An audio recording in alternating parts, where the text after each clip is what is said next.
Praise the Lord. At this time, I just want to speak regarding the death of Pastor Praveen Pagadala garu. నిజంగా చెప్పాలంటే నాకు pastor Praveen గారు గురించి కానీ లేకపోతే ఆయన పరిచర్య గురించి నాకు ముందర తెలియదు, కానీ ఎప్పుడైతే వాళ్ళ మరణం గురించి ఈ న్యూస్ స్ప్రెడ్ అవ్వడం మొదలైందో అప్పుడు నేను కొద్దిగా ఆన్లైన్ వెళ్ళి పాస్టర్ గారి జీవితం గురించి, ఆయన పరిచర్య గురించి తెలుసుకోవడం జరిగింది.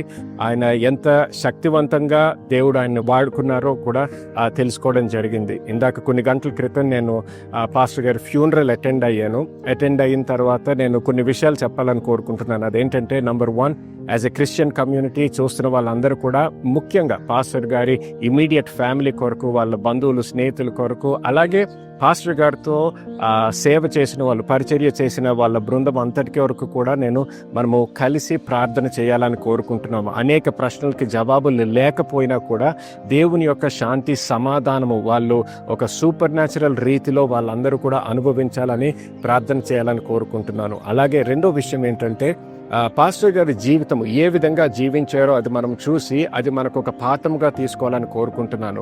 ఆయన ఏ విధంగా దేవుని యొక్క పర్పస్ ఆయన జీవితంలో ఫుల్ఫిల్ అయ్యేటట్టు ధైర్యంగా ఎలాగైతే జీవించాడో మనము కూడా మన జీవితాలు దేవుని కొరకు, దేవుని మహిమ కొరకు జీవించాలని కోరుకుంటున్నాను. Let this be a reminder for all of us.